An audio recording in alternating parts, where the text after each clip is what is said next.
Oh hell yeah, That hell yeah! I want to watch that that's movie like the again. best. That's the best fucking trailer that we've seen, I think, of any movie on any of these shows. It's like, yeah, I just watched that 3 hour film. I'm gonna watch it again just because that trailer's so good.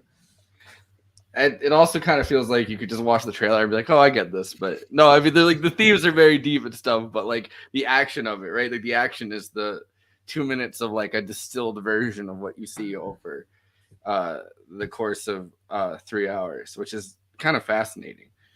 Um, I do like the I definitely I really like the scene where lady how do you say her name? I think, but I'm probably don't trust me in pronunciation in any language ever. Yeah, so I like the scene where she seduces Jiro and she has the sword like but right before seducing him has the fucking knife up to here and like literally just takes his knife out of the fucking belt loop in that one fucking swoop. And that's like an insanely fucking badass moment. And they pause on it. Like it's one of the few times I think within this film that you kind of have a few seconds of a paused sequence. Yeah. Yeah, because and I just love the fact that like at the end like her pussy was so good, um, that he ordered to kill his wife after that. Yeah.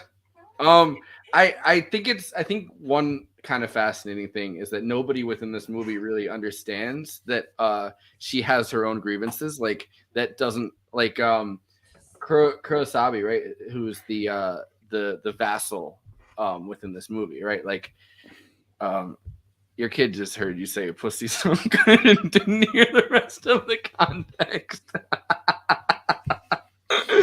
But no, so it in that scene, yeah, so nobody really understands that she could possibly have her own list of grievances, that she could possibly be upset. And I mean it makes sense when they have lady Sue, right? Like her whole thing is like, oh well, the power of Buddha is within me, and she's the most pure person obviously in this movie, as Barnes said. Like, but it kind of makes it's kind of fascinating to me that nobody really ever picks up on that grievance, right? Like no one ever picks up on the fact that it could possibly be that she's not kind of doing this out of some like, oh, I'm gonna trick these men, like I'm like this weird fox demon creature. Like no, it's that she has a very or Pokemon, she got 9 tails. Literally, yeah, like or like Naruto, where they're like the 9-tailed fox or whatever. Like it makes at the end of it, you're like, no, she had her own grievances. Like her whole family fucking died in front of her. Like that makes perfect sense. But none of the male characters throughout this movie can really grasp that. They're like, oh, she's wily. She's doing this because she's some demon spirit. She's doing this because it's this weird like religious, like almost like theological obsession of hers. It's a little more Shinto. Yeah, like that's where the Shinto's kind of coming in. Like she's some kind of kami. Yeah, literally, like yeah. She's some trickster. She's doing that, and it's like, no, my fucking family died in front of me, and I'm avenging them. And like that moment, right, where Kurogane realizes like that's her motive the entire time, and then chops her head off right away. But like, it's like no, like it was like a well-founded grievance. And all that blood, man, she had so much blood in her neck. There like was it just so immediately much, hit the wall. It was just like, and it was like fluorescent too. It was just, I love that scene because it was just like, and it happened so fast. Like you don't, quite see that, like, because you know I think a lot of Western filmmakers would draw it out and make it into this very dramatic moment. It's not a dramatic moment in the sense of like theatrically dramatic, you know what I mean? Like it's a dramatic moment in the sense of obviously all of her blood spills against the wall and you're like, oh fuck, but it's like, you know, it happens in this. Yeah. You don't even see the fucking knife go through her. No, but you get enough time of that blood on the wall where you're watching it drip down and you're just like, wow, that was fast. And I think that it goes back into this Kurosawa like pacifist thing, right? Like there are costs, and I think that Shakespeare was kind of making this point a lot too. Like there are costs to this much violence. Like it doesn't just happen, and then everyone kind of just falls in line, and like they're like, well, I guess that's just the way things are now. No, there are grievances. There's a cost to it. Forever, like if you fuck over someone who's incredibly clever, who can actually think in the 4D chess that, you know, we're supposed to think that Putin and everybody else thinking or whatever when it comes to, like, you know, Democrats talking about fucking policy, like she's thinking ahead, and no one else is really thinking ahead. They're thinking, what else can I pillage right now? How can I get my brother out of this position? How can I get myself in this position? How can I get my father out of this position? You know what I mean? Like they're always blinded to that. And the fact that somebody might actually be acting out of vengeance, the fact that someone might be acting out these grievances never occurs to anybody throughout the film that's a male character, that's a warrior character. And I think that's really interesting. Yeah, and that's not just interesting in the like commentary on men. It's also interesting because they don't see it. They're totally blindsided by each. Even when they think she's a demon spirit, they're still being blindsided by her. She effectively wins, actually. Like, yeah, even though she's beheaded at the end. And I don't think that's really. I mean, I don't think it's a commentary on men. That's not really what I intended to say. I guess I think it's a commentary on violence, as you know, the short-sighted, and there's so much blood, but there's the, you know, but there's the. It's a commentary on war and violence and this very short-sighted, almost kind of foreign policy aspect to it, right? Like, I think that you could have this whole movie with female characters, and it would still kind of have the same. I mean, yeah. Although that is the original too, right? Like, yeah. The original is also like the original. The genders are reversed here. I mean, it's actually interesting in this version. The genders are more like what you'd expect them to be than they are in the Shakespeare version. Yeah. So. Yeah, and she's definitely kind of the Lady Macbeth of the of the group, which even in Game of Game of Blood, Thrones of Blades. Wait, no, Throne of Blood. We have the Lady Macbeth character in that one. She is quite conniving, you know, more so than Frances McDormand in The Tragedy of Macbeth. Mm-hmm. Agreed. Yeah, and woohoo after party. I think she's well founded in it, right? Like, and I do think that one of the most like incredible kind of pacifist or anti-war critiques you can really make are these unintended consequences, and that is, you know, and it definitely sticks out right now with fucking, you know, you can see the fucking unintended consequences of our policy towards Ukraine and Russia, like from a mile away, right? Yeah, like especially like when Clinton went on Maddow this week and saying, like, yeah, Afghanistan worked out so well. Let's show Afghanistan again. So like you can see that kind of stuff from a mile away, but there's gravitas to this. Like there's emotional, there's an emotional level that you're kind of personally dealing with within this film, where it's like, if you kill someone's entire family, they're going to fucking hate you. They're going to spend their life thinking, how can I get back? How can I claw my way to kind of destroy this family unit? And the fact that like it's so easy within this movie, like, you know, like the Ishimoni house is never gonna stand either way. Like they're always going to turn against each other because they're the children of warlord, like the children of a warlord who are warlords themselves. Like that's never going to really stand. But like to have her be able to play these moves in the way that she does so fast is like kind of brilliant. Yeah, that's why Sue was like a nice counterpoint. Like she's so important to have compared to I'm blanking on her name. Keta. Yes. Kade. We've said it. I've said it 5 different ways, but yes. Yeah, her. By the way, After Eyebrow Party lady. is the official name of the post TRI episodes. It's we did it. I called it the conversation after party on the last one, which sounds like a fucking sex hotline. Like, Yes, call the conversation hotline. A sex hotline from what 1985. Yes, very apropos for this movie. Call 1-900. This is the After ran Party. this is the ran after party sex hotline because you have to run on over to it. Yes. No, so I definitely wanted to go through these moments kind of scene by scene, and I didn't want to kind of put Jason through that because I feel like, you know, kind of guiding him through that would have been a whole thing. But I started here. Hold on, it's gonna come up on the screen, and I want to get you guys' thoughts on it, but also talk about the colors. I think within it, the art, like, because this is, I mean, it's beautiful. It's probably the most gorgeous movie I've ever seen. Like, Have you seen Dreams?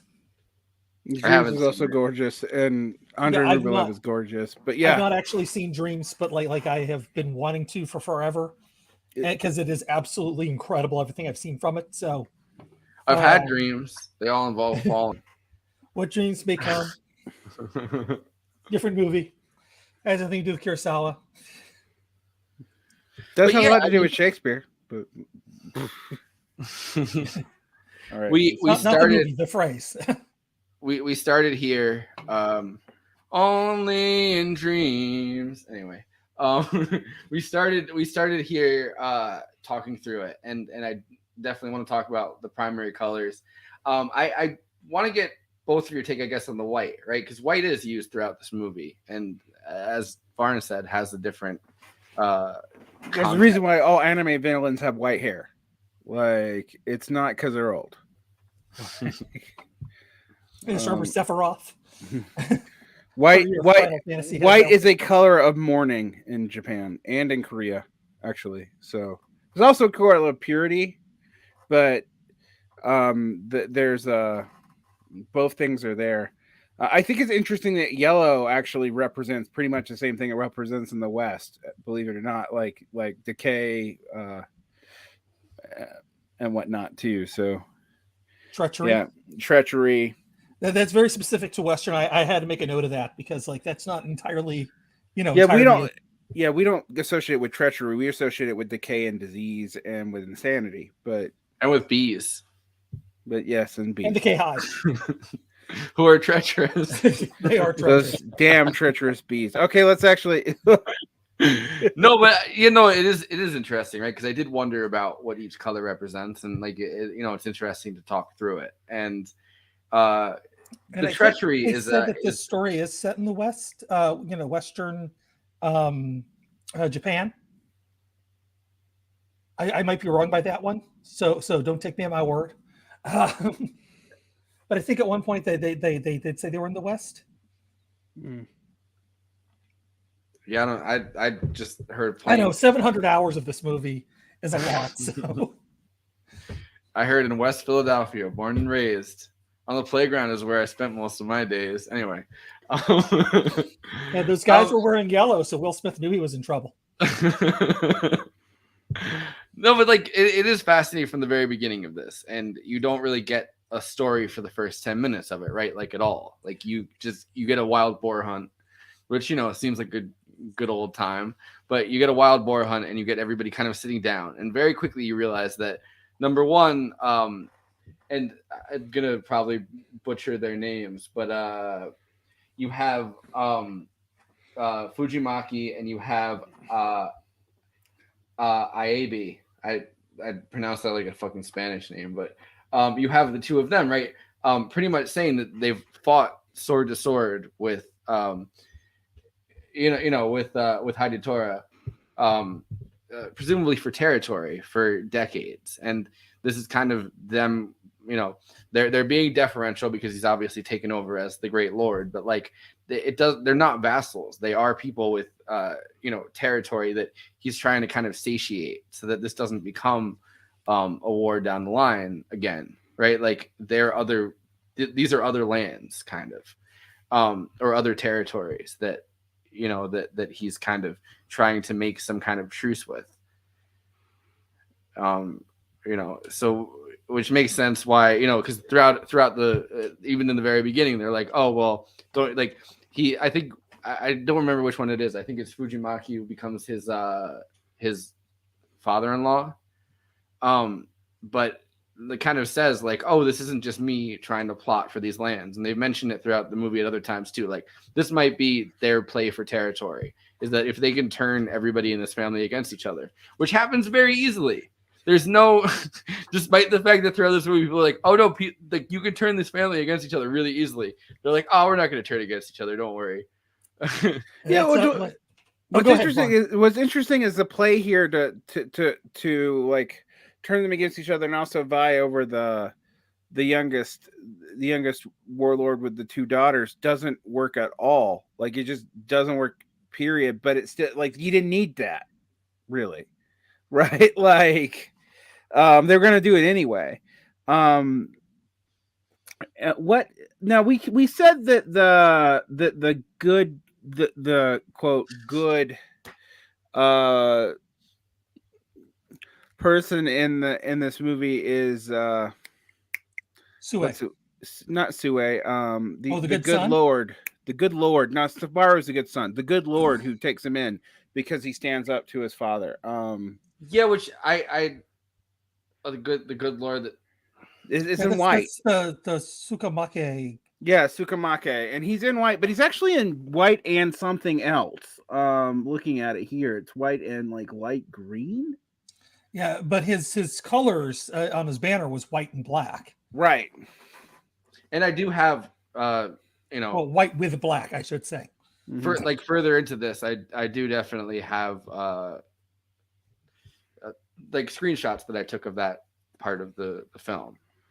Because I took a lot of screenshots, and that's why I definitely didn't want to have Jason, like, because I tried that with Jean Bajelon and when we did what the fuck, the first one that I did with Conan on This Revolution, and I had Jean pulling up like graphics, and it just didn't work well.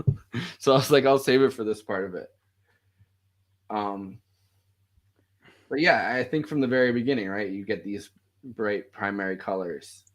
And if you're wondering, green is represents nature, but also youth, eternity, vitality, and energy, which I don't really think has much meaning as for the scene, because I think really the important colors are the sun's 3 colors, and they balance out on this kind of naturalistic green, the fact that these are not colors that are replicated necessarily in nature very often, like it is they're bright primary colors. So I have screenshots from that. Brother or not, I do like that line, brother or not, watch your step. And they're arguing already in this scene, right? This is when Subaru kind of comes out with his warning, and they take it as disrespect. Like, everybody takes it as disrespect, both his older brothers and the father. And I mean, it's not knowing any of the context behind it, obviously it makes sense why it's taken as disrespect, but like it's a prophetic warning, which is also great because like this scene, it might not push the story forward that much, but what it does do is it establishes everything. You understand who each of these characters are, because you have he introduces 7 characters right away, plus some advisors that aren't quite as important, but like 7 major characters in one scene, and does it so cleanly.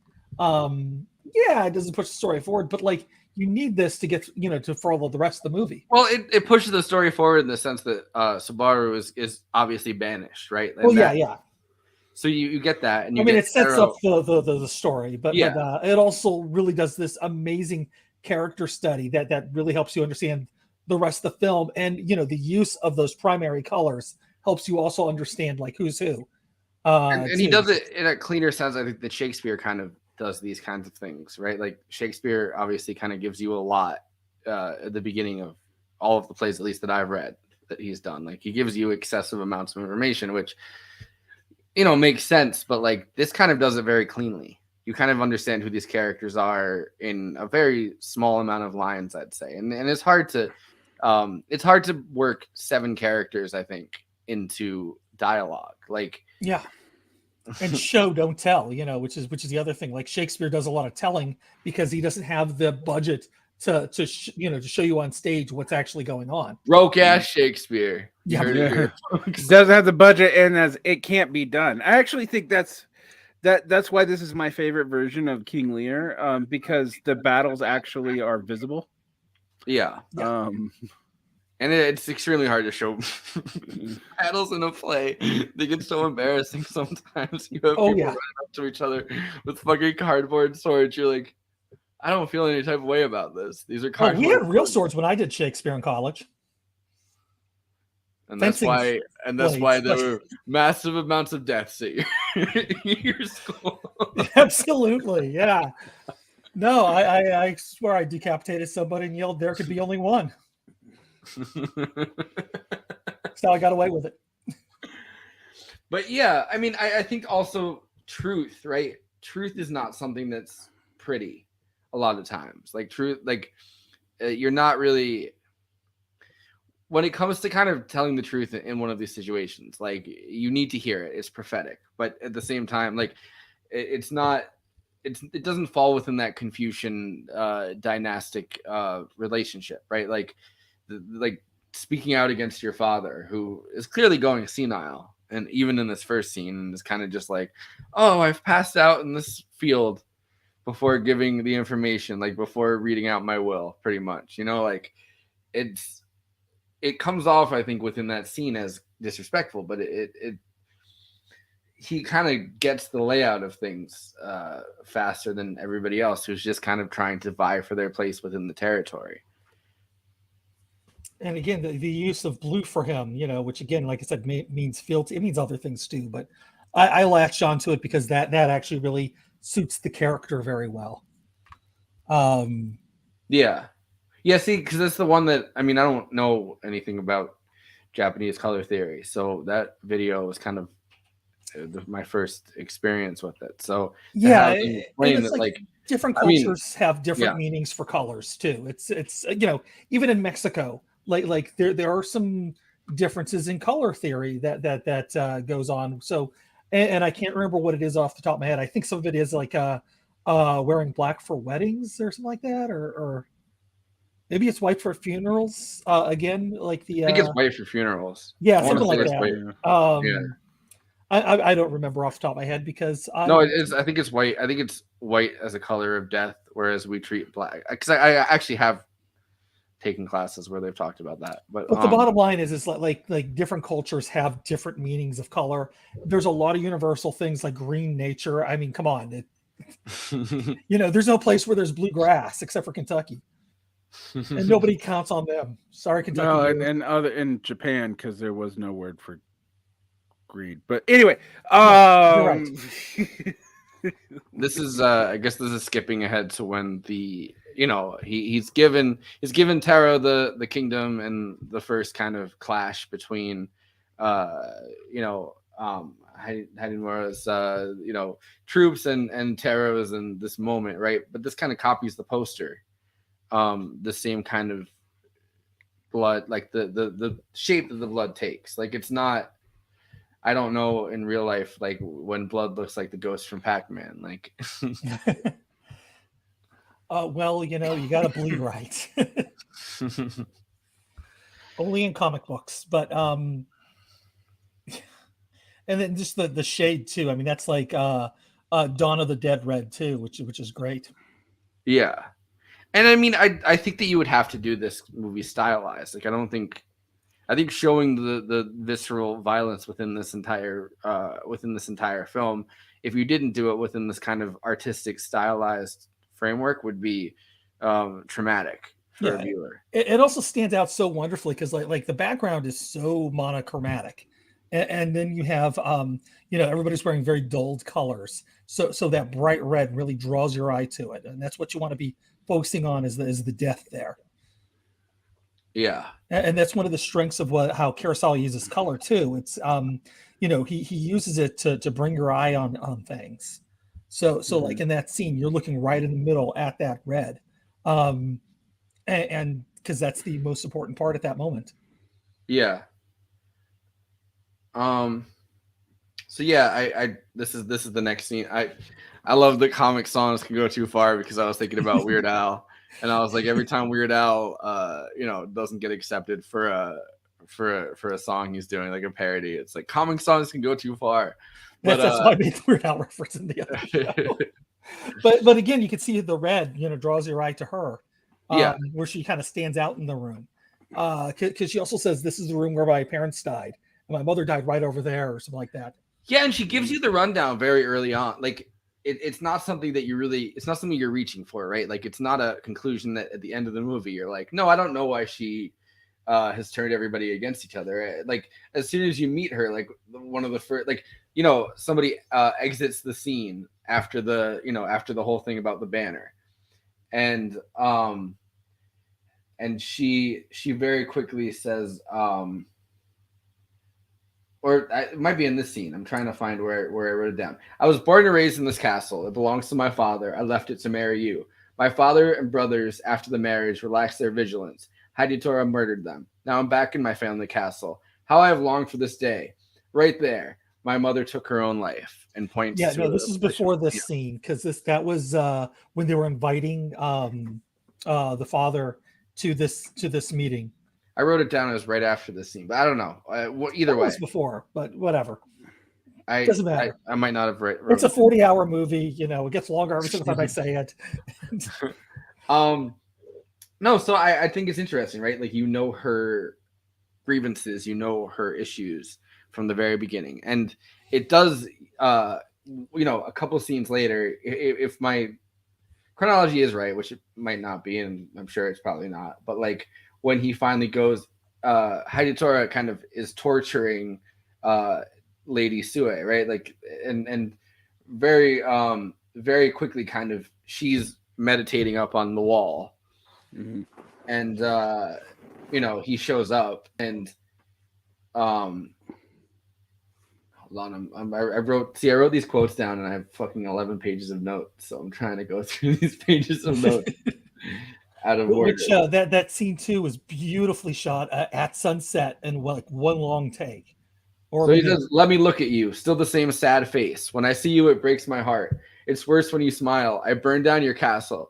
Your father and mother perished. Look at me with hatred. It would be easier to bear. Go on, hate me." And she says, "I don't hate you. All is decided in our previous lives. The Buddha embraces all things." And he says, Buddha again. He's gone from this evil world. His guardians are in exile. Rooted by the fury of Asher, who I don't know who that is, but I assume he's in the Epstein logs. We can't rely on Buddha's mercy. Sorry, I don't know why that came to my head, but yeah. So it is this kind of God is dead, right? Like, and you see it within kind of a Western framework with Christianity, and whether that's like an Orthodox version of Christianity in Russia, which comes up over and over and over again, like the kind of atheistic vision that they treat this poverty with, but also I think kind of everywhere in the West, and it kind of I'm not saying that it doesn't come up within Eastern cultures too, but it is this very like, no, God is dead. Like war happens because God is dead. There is no deity looking after us. Well, in Buddhism, there's no deity looking after you anyway. So, like, but in this specific stuff, what I was mentioning, the Buddhist eschatology earlier, this is I think Asher is supposed to be Azura, which would be an evil demigod in Buddhist culture, and I think it's just translated weird because otherwise there is no Japanese Asher I know about. And I just also looked it up, and I was like, "Isn't that Mesopotamian?" But I was like, maybe they mean Azura, and it's just a weird translation. And I Most don't likely, I remember. don't see why. Yeah, Absolutely. I'm looking at Ashura, which Yeah. again could be a weird translation, but that is specifically in Japanese Buddhism. After someone dies, they're eventually reborn into one of the Buddha realms. Blah blah blah. Blah blah blah. That seems important. Wait, what happens next? Well, I mean, basically the Asura in Mahayana Buddhism, and actually even in Theravada Buddhism, are like giant demon things. They're kind of like Yotan in um in Norse cosmology, but they're in a different realm. And if you can get reincarnated in these realm as like a an Azura, and you get reincarnated as basically a demon. And in Buddhist cosmology, like everything is, it's probably human at one point or another. So these are beings that are big, scary. They last like kalpas, which means they last millennia, but they do eventually die, and they are still the same kinds of beings as people. The page I'm But looking at says it's a kami, yeah, which again that's that's Shinto. specifically Japanese. So Yeah, yeah. which because like they actually tried to some monks would sit there at Shinto temples and try to convert commies to become Buddhists, which is Well, you hilarious. can't convert a commie outside of communism, but Yeah, uh, I mean, just imagine just sitting there at a shrine to a commie, being like, hey, you know this Buddha guy? You should give Buddha a chance. I sit at that shrine, the Lenin shrine, every day. So there you go. No, that's also something. I mean, that's all over. That's not just Japanese Buddhism. Like, there, all the weird Tibetan god stuff is converting gods and demons from prior Tigray and Bon cultures into Buddhism. It's like a thing they do. Yeah, which is weird because like the time I actually did spend some time with Buddhist monks was when some Buddhists from Tibet visited my school. I mean, I would say that it's not just a thing they do because we have the Kenzo face. Within Greek and Roman culture, they kind of do a similar thing, and then within Roman culture to Catholicism, they kind of you would just rename them, but there was no active ritual of like, we're going to go and take this god and convert the god to our religion. We're just in Catholicism, what you do is you're like, this is Saint so and so. Somebody died. They're the same person. Have a nice day. Bye. Yeah. No, you're right. I was thinking about kind of that way of. Oh yeah, syncretism is universal. No, but it's actually like there's Seventh Day Adventisting it. Knocking on the door of the Shinto temple, going, "We would like to talk to you about your personal relationship with the Buddha." Okay, I didn't. Yeah, it's like that. Like it's that nuts. I love it. By the way, you can't have a birthday anymore. That was my 7th day. I haven't this joke. All right. But the stuff with the Dharma stuff is, like I said earlier, the specific form of Buddhism in this time period even believed that they were in a period of degenerate Dharma, which meant that like until Maitreya Buddha came back, and Maitreya Buddha is the upcoming Buddha in all forms of Buddhism, actually. There was nothing you could do because the original enlightenment of the Buddha had left the world. Like, so that's what's going on. So you still have like in Pure Land Buddhism and stuff, you still have eschatology very similar to the Christian one. It's not unique to our culture. Yeah. No, that I guess, I mean, that makes sense theologically. My parents were always kind of fascinated with Buddhism, but like the most basic level of it, you know what I mean? Like rubbing the tummy. Yeah. No. Very specific Chinese Buddhism. No, but like, it's never something that really it has been explored to that kind of point. You know what I mean? Like, but I wanted to continue this conversation with the scene by scene breakdown of it with let's move on.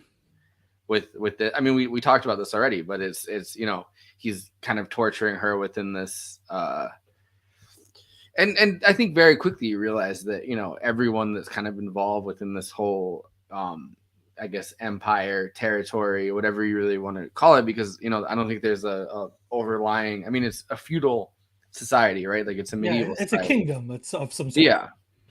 So he's torturing her by talking about her parents dying and stuff, and it comes back up later on, obviously. But there's that sky behind her, and she is the most pure character, I think, within this movie. And you do barely see her face. Like you don't. And I just love the way nature was used in this movie because this scene was filmed very specifically at this moment of sunset. And so they tried very hard to film it at this moment. And they had to make sure that the weather was absolutely perfect for these scenes because they weren't on a set. They're doing this right out in nature. So like later on in the film, whenever the army of the Middle Sun comes riding up, into this field, and these clouds start also just like moving along with the army. That is just one of the most amazing scenes right there because that was actually done practically by nature. Yeah, and I have I'm pretty sure I uploaded that screenshot where the sky really is that beautiful. Yeah. So the sky is a character in the movie, and as the war gets worse, it's getting more and more dulled out too. Yeah, which also makes those colors just pop again because you have these fluorescent colors against such a dull background. Yeah. And so from there, the clips that I grabbed are within this war. That's which again, you see the dullness of the gray of the smoke, and then that red just stands out.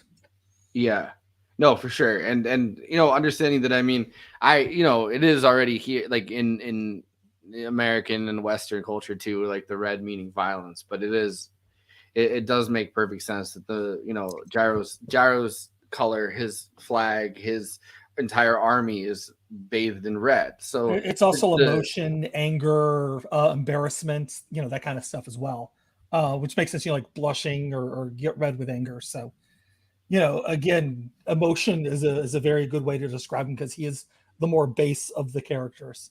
He's not like based, but he's Jay Hutch, by the way, says converting gods is really taking missionary work one step too far, in my opinion.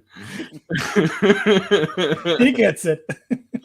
But yeah, and it is this, I mean, kind of throughout the course of this movie, right? Hayatora turns into the same kind of gray, like his skin tone turns into this gray color. And I feel like I'm a professor reading out slides here, which my favorite college professor, my favorite college professor, we went out for drinks to celebrate the end of a class, and he ended up going through like slides while tipsy, and it was like my favorite moment of college where he's no, nothing will top the one professor I had for art history who is showing a Jackson Pollock, looks at the slide, goes, I think it's upside down, and then falls off the stage. She's like in her 80s, right? Well, it was nothing. Yeah, it was nothing like no, that. But she was like, because she has a little bit of coffee with her bourbon.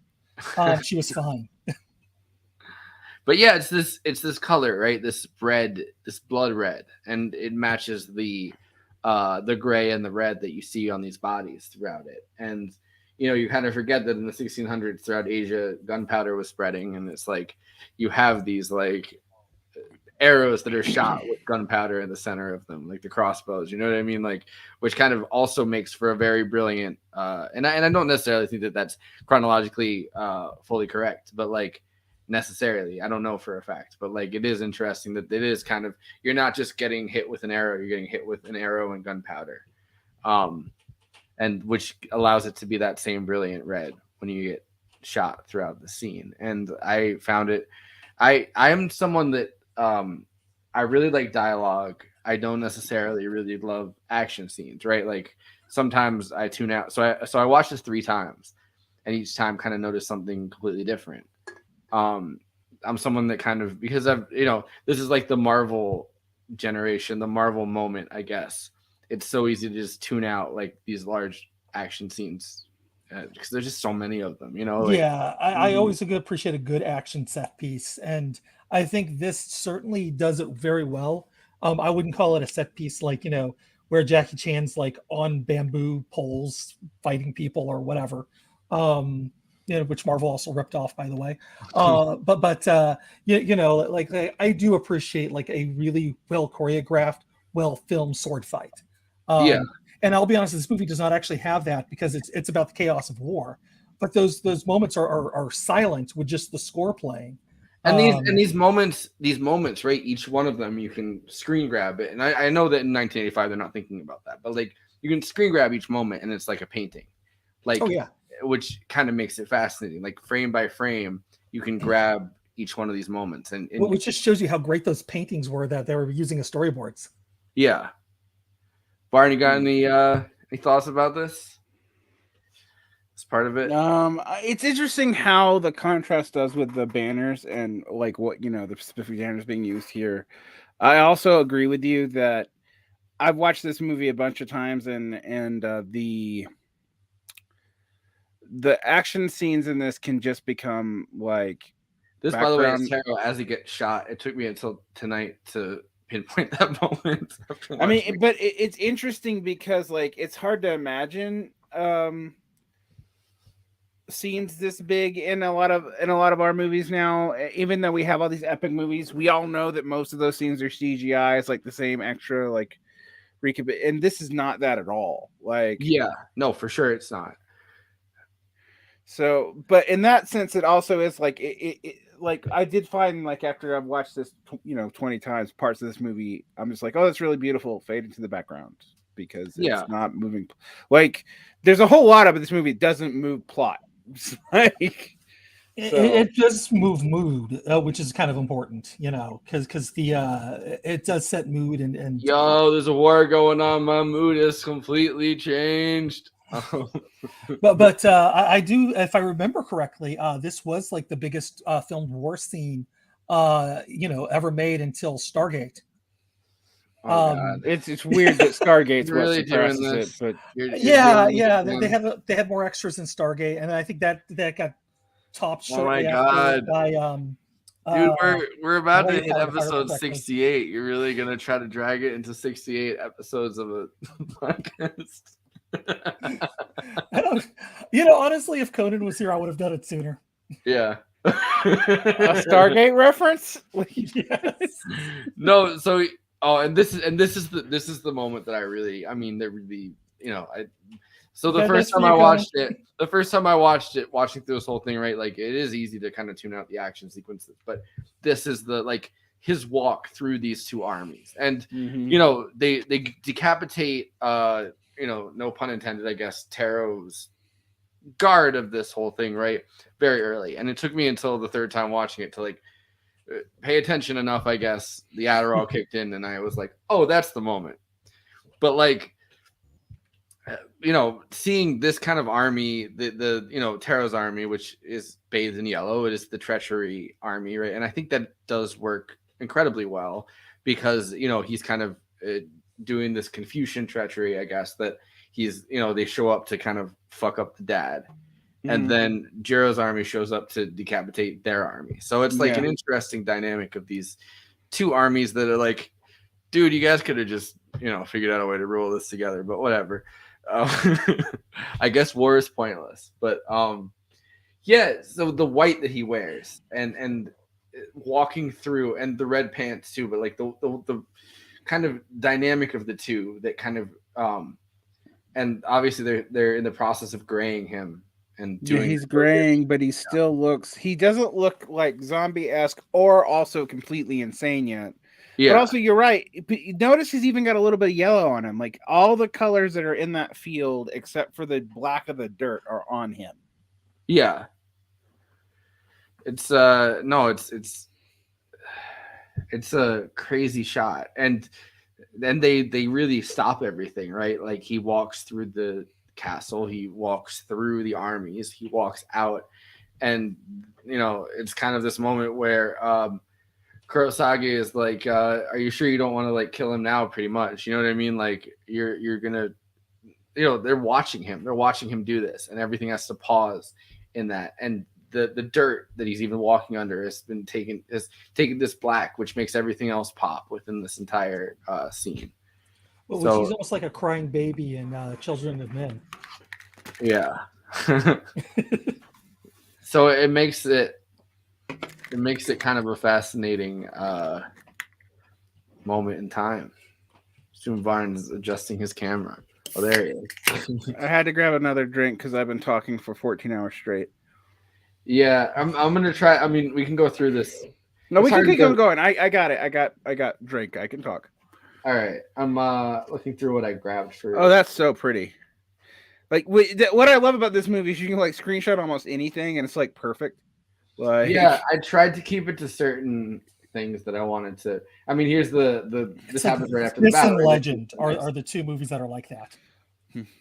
This is like the seduction scene, and Mhm. it's even that is really. I mean, I really like when they pause it on her pretty much, and she has the knife above Jarrow, and she and I wrote down the line in this, so I'm gonna try to find it within these 11 pages of notes, but Her pussy's so good. that's gonna be infamous now. All right. Pussy's so good.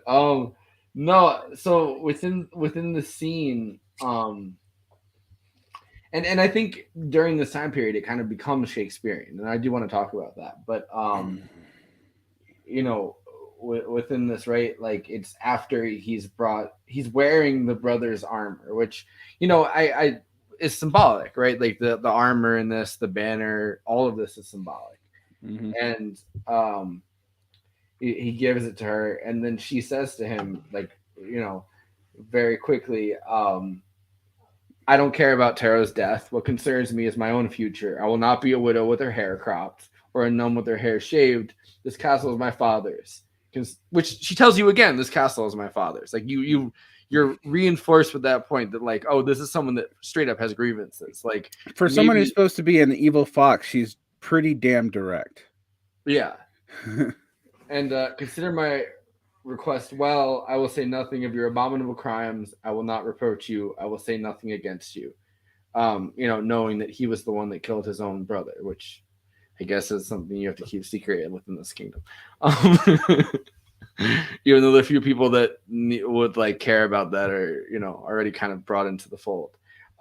Within this area also is a scene that I really wanted to bring up, and I'm made sure to like make it bold within my fucking letterbox review, where the two lords, Akioma and Ogora, who have who betrayed both Taro and Hidatora, right? Like to join into this force. And I found this the most hilarious. Like I honestly laughed at this scene. He goes, Lord Akoma and Ogora, you have worked well to further our interests. We appreciate it. These gifts are a token of thanks. And those are the two generals that betrayed both the father and the son. And they give them something. And he goes, Lord Joe feels it is unwise to keep you in the service. Men who betray their one master might betray another. A reasonable point of view, naturally, and as they get up, he says, naturally you are disappointed but bear no grudges. And that's like a very, I think that's a very, almost like a mafia scene, right? Like, it's like, well, I can't, like, you're fired. Like, I can't trust you because you've already betrayed the two masters that you had to join my service. And we're going to give you these things and send you on your way and banish you. Like you can't do anything about it because you're going to be cut down by our army if you ever do. And they're kind of just sent back out there again, right? Like it's, it kind of is that's not a good merch idea. No, it might be. I don't know. But We'll talk about it later. no, but like it's this kind of, it almost feels almost like Sopranos-esque. Like it's kind of funny in a way, like, right? Like, Which I totally want now to see the scene in Sopranos where it's like, yeah, this was his hairpiece. It's like, well, it's no, all I we mean, can they kind take of with him. they kind of do that within the Sopranos, right? Like anytime someone dies, like they have, Do they bring the hairpiece? well, yeah, they do. They actually have a hairpiece with Ralphie. They take off the fucking. See, I only saw the first two seasons, so That's season 4, I guess. But it's like no, but it kind of reminds me of in season 2 of The Sopranos, where they kill Richie Aprile or something. You know what I mean? And it's like it's this consolidation of power, and if somebody betrays somebody within that system, you can't trust them anymore, but you need them to betray somebody. So it's kind of like a funny sequence almost, that they're like, all right, well, we're going to be like super awesome ultra generals within this new administration. And they're like, no, you're fucking scumbags. You're scumbags because you helped us. Like, get the fuck out. We're going to trust you. We're going to trust you after you betrayed everybody. Like, no, fuck off. And it's just kind of a funny moment within this movie, I think. Mm-hmm. Thought I'd get more of a reaction. But yeah. So this is the moment of shame, which I think is well framed with the red and the white too. I think betrayal obviously plays a role throughout the entire thing. With everything is yellow behind them, so like it, or it's not necessarily like but it is this yellow coloration. I think that kind of. She's in the funerary colors again too. Yeah. So.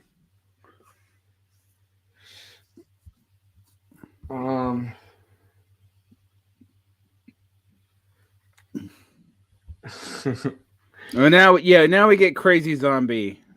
Yeah. Hidodora. Or Hidodora. And his story is kind of the one that feels the most Shakespearean in a way, right? Like he's still straight out of Lear. Like, yeah. And he's exiled in his own lands, traveling throughout them, kind of experiencing the pain and unintended consequences that he had. And I do think that Tsurumaru, like the blind lord that they have, that's we experience in scenes between this, but I think that so I had a theory about this. I think that both Tsurumaru is his name with the flute, right? Like the blind brother of Lady. Wait, how do you Sue? Yeah. So Lady Sue's blind brother, and they make it clear that Hidodora has and I don't know what you guys are going to think of this theory. I had a thought about this though. When they meet for the first time, Hidodora and him, and Hidodora's at kind of his lowest point, right? He's been dragged out of this battle. He's supposed to commit seppuku, which after watching Mishima is kind of funny that that movie everyone seemed very quick to commit seppuku, which kind of is the expectation, right? Like there's a moment of shame and you kill yourself within this moment of shame. And two not recommendations, but there are two just brilliant satires of that, and one, The Big Hit, where the guy's daughter gets kidnapped and he's trying to kill himself because his company went broke and he couldn't pay the ransom, so he's trying to kill himself because his company went broke, but the kidnappers are trying to call him and tell him his daughter's been kidnapped. So it's a hilarious scene in a terrible movie. And then it's almost Fargo-esque in a way, right? Like it's this brilliant moment, and it's just like, well, okay, honestly, there's a few other brilliant moments in this terrible Marky Mark Wahlberg movie, but that's honestly kind of the best. And the other one was there's this Jackie Chan movie where it's a World War II set, Chinese Revolution, like rah rah, let's go China, that came out a couple years ago, called Railroad Tigers. It's not a great movie or anything, but they had this one guy. I personally hate when I'm riding the train across the country and I get attacked by tigers. Yeah, well, that's the whole thing, is Jackie Chan's a tiger. No, but the guy tried to kill himself and the sword was too long, so he cuts his hands. He's like, ow! It's like, did you kill yourself? No, I can't hold on to the handle. But like the expectation throughout this, right? And I think it's I feel like butchering this guy's name. Kurogane. Throughout this movie, right? He's talking to Jaro and he's like, "Oh, don't worry, he'll commit seppuku." And Hidodora has no desire. Like he looks at the sword, he's like, I don't want to kill myself. I'm senile. Like I just want to wander. I'm gonna wander through which is the King Lear aspect of it, right? Like he's gone insane. I don't necessarily think I think he's just kind of reckoning with the disaster and chaos that he's caused and the violence and stuff. But like, it's this moment of like, he's gone somewhat insane. He definitely is senile. He's wandering through the wilderness, and so there's a long dragged out scene, obviously, of him walking through the two armies, and they're like, well, I'm sure he'll commit seppuku at some point. Like, just let the guy wander off. He'll do it in the wilderness. And it's like, no, he just stays alive for the next fucking 2 hours. Yeah, but it doesn't matter that he does, though. I mean, that's the thing. Like he stays alive, but he doesn't really fuck anything up for anybody. They do it themselves. So, no, I just think it's interesting that that's like that is an expectation for this era of samurai, right? Like, he's a warlord. Like the expectation is that, like, oh, if you're embarrassed, you'll commit seppuku, and it's like, no, he's just gonna keep wandering until he fucking dies. But so the Lord Soromaru part, he says, "How could I forget you? I was only a boy, but could I forget the man who burned down our castle, who in exchange for my life gouged out my eyes? I try to be like my sister, to pray to Buddha, but not one day do I forget. Not one night do I sleep in peace. I regret I cannot welcome you as befits a great lord. My sister gave me a flute. Lacking all else, I will give you the hospitality of the heart. It is the only pleasure left to me." And obviously people have made this comparison a lot, right? Kurosawa as Lord Soromaru, like, he literally is blind at this point. Like, it kind of is, people have talked about Kurosawa putting his own, his own life and his own situation into this movie in particular, incredibly. But I do think of, Hidetora, if we're looking at this as like a pessimistic view of Japanese society, and we're looking at this in global terms, right? Like, Hidetora kind of feels like Japan. mm-hmm. And Japan has literally gouged out the eyes and exiled, Lord Soromaru, but at the same time, he doesn't feel resentful of it in that way. Like, he feels resentful of it, but he's still willing to host him in his house. He knows he's not going to, like, kill him on the spot. He has people, like, you know what I mean? So it's like both of these characters are tragic. Mm-hmm. And in some ways, like, the flute playing felt to me watching this. This is the kind of the theory I came up with for this character. Like, the flute playing is the painting and the filmmaking of Kurosawa himself, and that creative outlet, and like the fact that all he really has left to present to Japan in this moment of like ultimate sorrow, in this moment of ultimate tragedy, blindness, is filmmaking, is kind of this art, and he's pouring that creative force onto a culture that might not want him, but also is in this tragic position of having to defend itself, also is in this tragic exile. And I felt like maybe that was, like, I didn't read up on this on purpose to make this theory, but like, that was my theory about the relationship between the two. I can see it. I might be totally off base with that. I literally made sure to not do research so I could present this theory in a very pure sense. Yeah, no, it does certainly make sense that there's a lot of it as like King Lear, becoming impotent of power, and here's Kurosawa, one of the most respected filmmakers in the world, can't get a movie made. He did suffer depression through the 70s.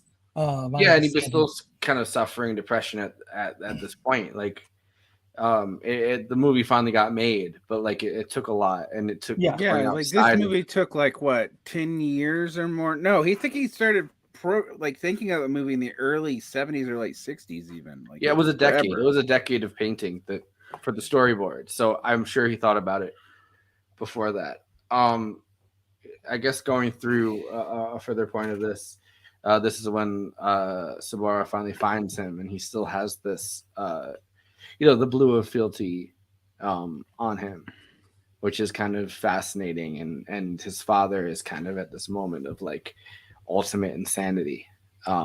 Which this reminds me, the example I wanted to give, which I knew we didn't have time for Japanese language being more poetic. There is a movie, and I do not remember the name of it, so don't ask. They have these Italian mobsters in it. And if you read this, the subtitle, because this is back whenever they still had like the Japanese words on the screen, and it said, then they translate what says in Japanese into the bottom part. So it says, we've been dishonored. Let us go save face and take care of them. And the Italian guys in the movie go, let's go whack them. So yeah. I have two clips I want to play before we end, and I think we probably should in a short time. But this clip is kind of just fun. This is stuntmen just having fun on the set of making a Ran, and I wanted to make sure to get to this.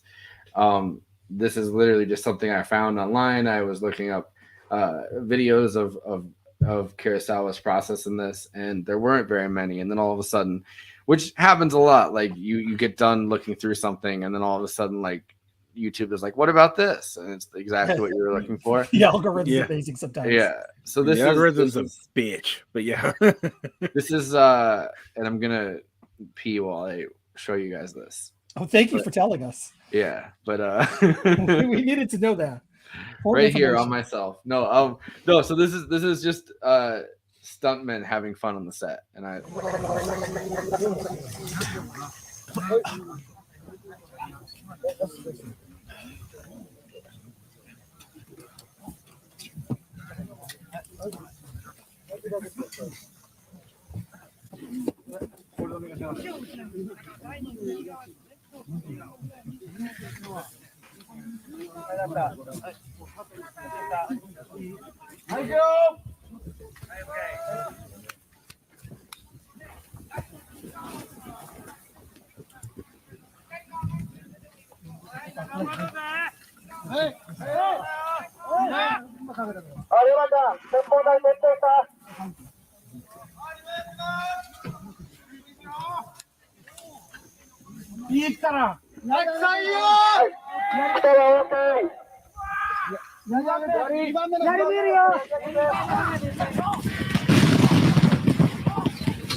Okay.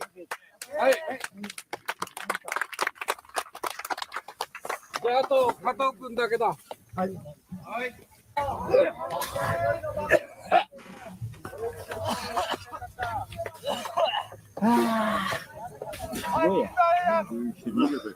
どうもご苦労様です。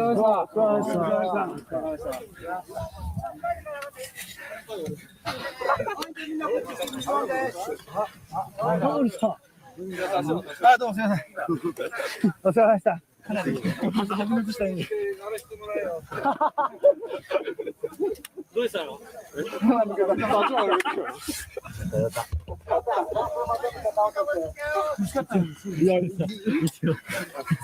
抜けました。坂本さん、なんとかしてください。びっくりしたよ。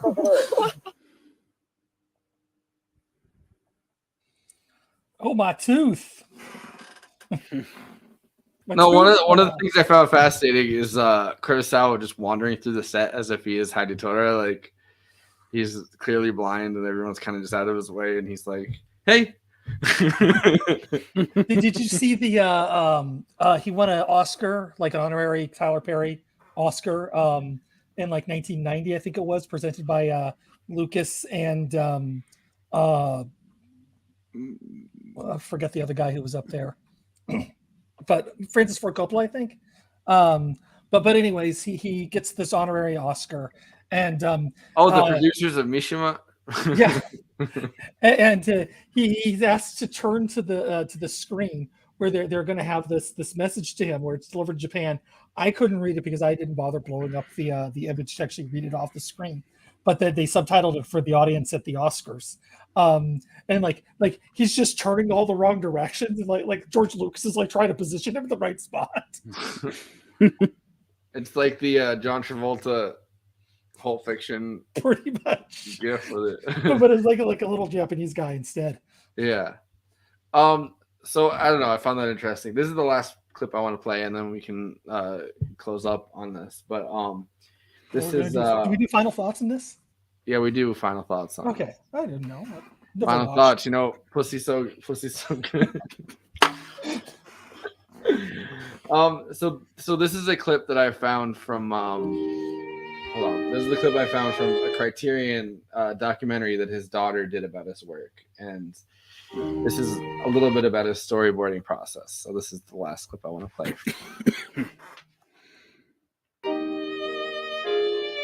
これは姿三四郎の闇討ちの絵コンテです。一つ一つのアクションが的確に示されています。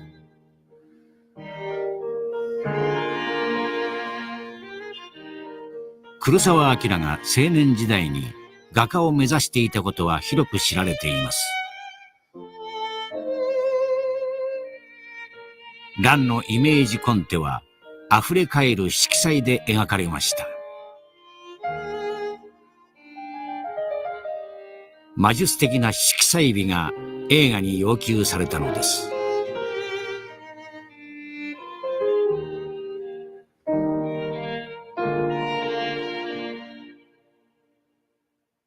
マーダダヨではパーティーでの弟子たちの動きを細かく説明しています。お一二の薬は日本一。お一二の薬を買いなさい。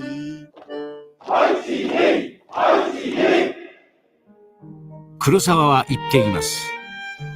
映画は雨のシーンがたくさんあったでしょう。撮影はいっぺんに撮っちゃったんですよ。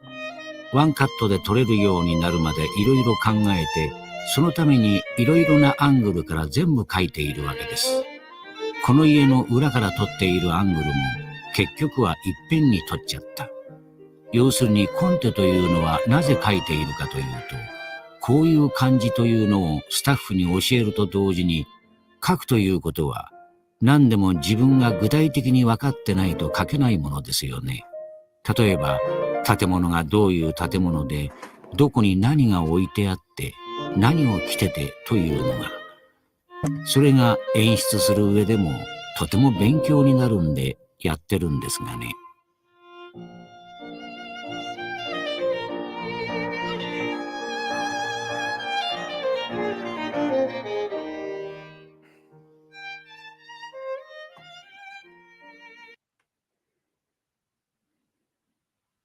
I kind of want the storyboards. They're really kind of nice little watercolors. The ones Yeah, I for want- Ran is actually collected in a book, which, if you're watching out there on Twitch, you can gift it to all of us. We would all appreciate that. And it has complete script of Ran too. So I picked those to look at the storyboards, not like the most basic explanation of why people draw storyboards, which is like I draw them to direct the crew and show them what I want. And it's like, yeah, you and everybody else, but yeah. Although I you're- gotta say that there's almost like a Renoir quality to them. no, they're beautiful. The storyboards Absolutely. themselves are absolutely, but like that's why I And picked. if I remember correctly, and I've also not looked at like anything on impressionists for like a decade, so this is me remembering. I think Renoir actually did like a type of crayon drawings almost similar to what Kurosawa was doing for like the sketches for his paintings. And you can imagine, I mean, in Kurosawa's case, over the course of 10 years, like the storyboards for Ran They are amazing. all 2000. Yeah, I'm simulcasting or simul streaming this to YouTube to see if they get upset about it, because I don't think they what Nia told us, where she was like, hey, like I don't think that they actually care if you're not monetized on YouTube. I wanted to test that out. But yeah.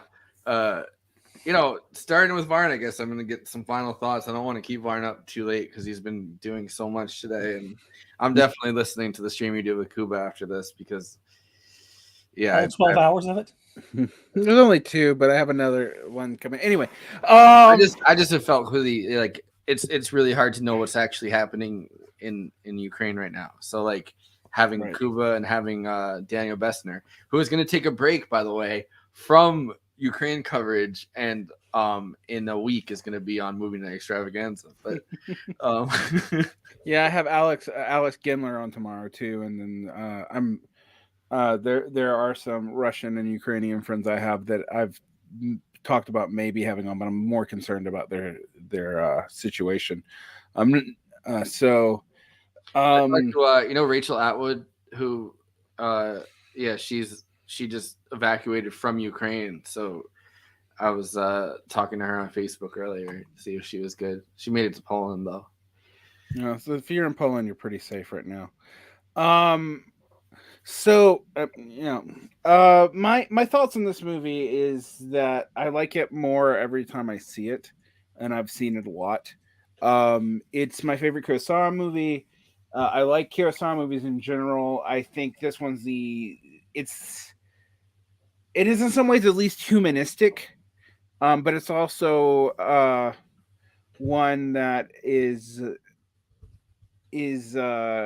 despite its cultural context, I think people can get into it through the Shakespeare angle, despite how very Japanese it is. I also think that even though it's not Mifune, which is normally who we have here, that Kurosawa and Mifune have had a falling out by this point, I believe. But the acting in it is superb, both in how naturalistic it is sometimes and how weird it is sometimes, actually. Which makes perfect sense for to have this interesting, like Shakespearean / medieval / feudal time period for it, right? Like, I think. Yeah. I think watch the 4K version, even if you don't have a 4K TV, because I have the old regular plain old DVD of this from like 20 years ago, and then I rented the 4K and watched it downcycled. So I don't have a 4K TV. It was still so much cleaner and clearer than the version that I had for years, which is like mine's like an old.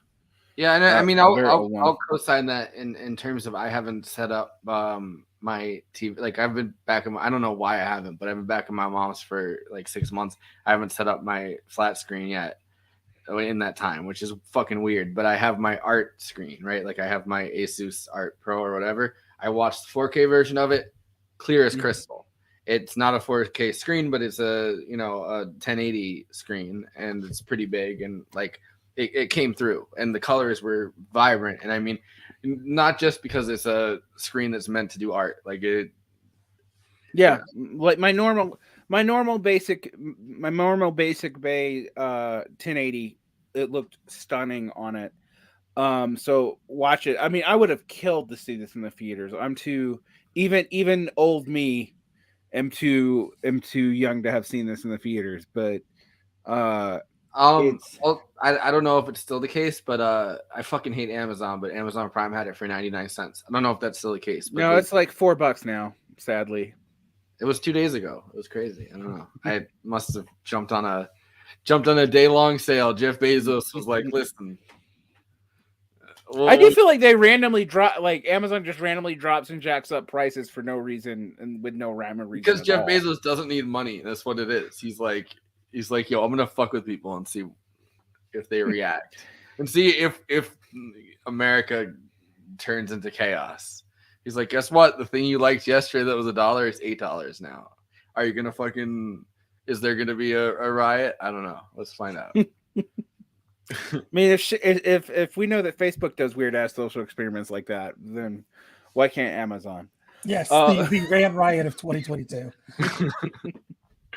More Criterion style fucking riots. Let's see them. Jeff Bezos is just jacked as fuck now. Like, I'm trying to fuck someone up. Let me find out there was a riot. I will fucking throw hands. the great film nerd riot. Yeah. I'm getting like the film nerd reputation, and a lot of these movies are movies I'm watching for the first time in this cycle. So I'm like, I'm riding on that. Jeff Bezos, fuck you.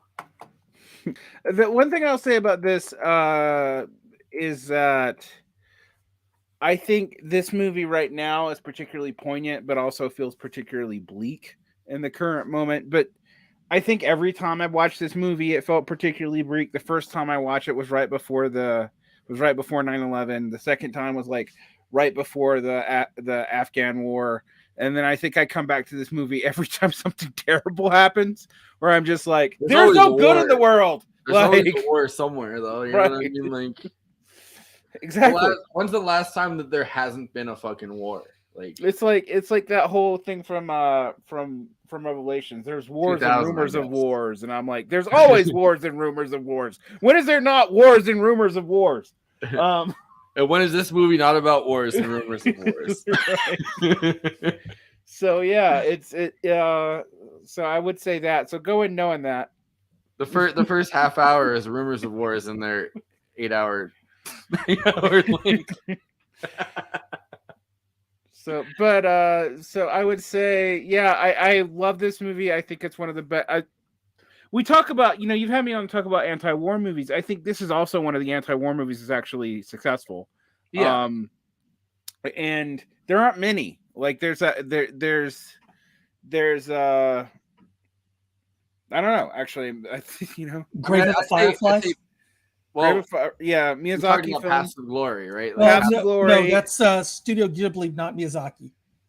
Okay, Studio Ghibli. Paths of Glory was, I think, the first anti-war movie we really talked about on this podcast. Right, and I also think it's successful because it's not. It doesn't really deal that much with the war.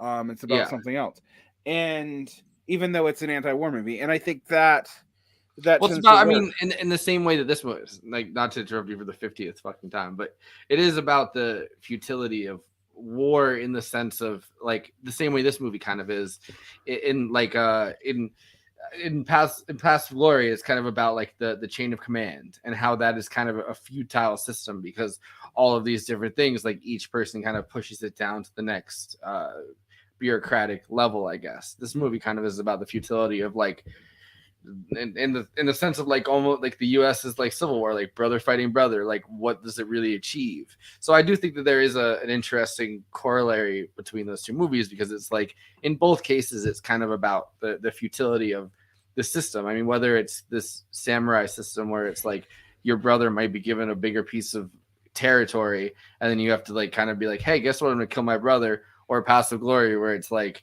every single fucking link on the chain of command is like, I don't want to deal with this. Can the next link deal with this, please? Like, and that's what I would say about this. I also there's a couple. The other good anti-war movies I would say are probably all my favorite Russian ones. So which I wanted to mention to you, by the way. We talked about. It's interesting you mentioned Tarkovsky because we talked about Stalker last night. Like literally last night, we were like, we're gonna watch that very soon. So it's interesting for you to have brought, him up because I was gonna, as soon as you said that, I was like, we're gonna do Tarkovsky, Kurosawa, Bergman, and Kubrick were all kind of in, to use for lack of a better term, a circle jerk with each other at the end of the 20th century. Yeah. So we're doing Tarkovsky. We're doing we're doing Stalker very soon. So you definitely should come on for that when we do it. Yeah. As someone in the chat said, I think it's Jay Hutch is saying, "Come and See" is a big anti-war movie, and it is, and it's brilliant, and it is unbelievably bleak. It's even bleaker than this. So yeah, don't watch it if you want to be in a good mood. We talked about Come and See with the last couple of days too. I feel like all this is coming full circle to chats that we've had. No, and yeah, I agree with that. I think it's a successful anti-war movie. I mean, it's interesting, right? Like the concepts of nationalism when you talk about that and kind of placing yourself within this kind of feudalistic order, and like kind of making it so that Japan is just as much a part of that medieval project or that medieval, at least to people's minds, like that medieval mood, I guess, the medieval aesthetic as anywhere else. And I do think it's fascinating in that sense. Like, and then, to have someone who, like Kurosawa, is a complete pacifist, who is like, hey, this is like the worst form of this. And obviously the corollaries are still fucking there today in every fucking conflict. Like, don't do this. But like, it also does connect. I mean, in the same way that he was worried about himself being a conservative relic, I think, of Japanese culture. It's interesting to have that kind of be placed within that context. Andy, why is the pussy so good? Let's hear it. Let's hear those final thoughts. Yeah, no, I mean, Kurosawa, his father had a top knot and was part of the samurai class in Japan. Yeah, he tried to downplay it. Yes, by making all these samurai movies. No, but I watched. So I watched his interview with Dick Cavett. I did too. It was kind of fun. It was a little But he slow. was like, oh, you know, you don't even know who's like was the same way that like if you're British, you'd be like, oh, you don't even know who really was descended from a knight anymore. Like, which is true, but like at the same time, it's like, no, you can see why that would be downplayed in his. Yeah, you might not want to bring it up, particularly if you were a samurai during the Meiji Restoration. So Dick Cavett is like, are you descended from a samurai curse? I was like, who's to know? Who's really? But yeah, no, it's fascinating because I mean he was born in 1905, which is very different period of Japan than God, he made movies forever. yeah. Like I think about that. Like he was an adult at the end of the war, and he still has 50 years of movies in him. Yeah. Like, what is he, like 90 making that? He's pretty close, actually. I mean, yeah, 1990 when Dreams came out, he would have been 85. Yeah. Anyway, so yeah, which is incredible. You know, Will Eisner, one of my personal heroes, was 87 when he finished up his last graphic novel before he went in for a quadruple bypass heart surgery. And even though reports were good, he still passed away. So, you know, R.I.P. King. His birthday's coming up. Today is also the I forget which anniversary because it was 1941. Do the math, people. But like, the like Will Eisner, but it, like, but Debut we of really didn't know at Spirit. that age, right? Like, who's but no, the books of the Chronicles of the Zion or whatever the name of his final book was is fantastic too. So great that these people work until the end of their life because they want to, not because they have to. That's the other thing. yeah, I mean, Kurosawa could have. Yeah, Jack Kirby worked to the end of his life, but that was because he needed to supply his wife with health care. I was gonna say Kurosawa could have committed seppuku, but I was just kidding on that. No, he never dishonored himself. No, he felt like humiliated by his disconnect, I think, with Japanese culture as a whole, which I mean is understandable. I think that, I mean, it's fascinating, as I said like a million times, to have done Mishima, which is a guy who is just like, hey, I'm 45, I should kill myself. And Kurosawa, who kind of worked through that, which is, I mean, is amazing because he continued to make amazing movies. But like, yeah, that he artistic, never did a hentai film to try to be cool or anything like that.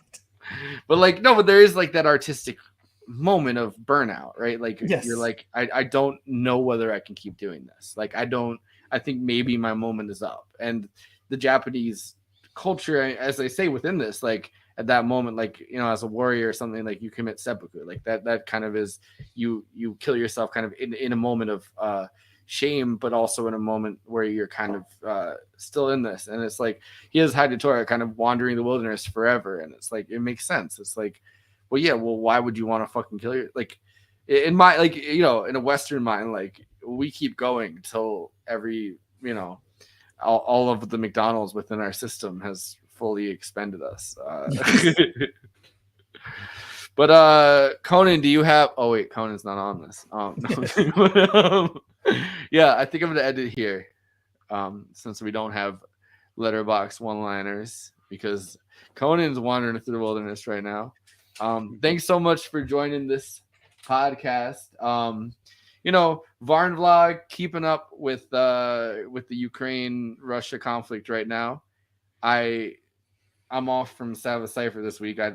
Kenzo doesn't have the bandwidth, and I definitely don't have the bandwidth to cover this. Like, we kind of, I am gonna go. I'm going on Diet Soap though on Sunday to review Zelensky's show, which should be an interesting moment. So what centrist Jon Stewart there and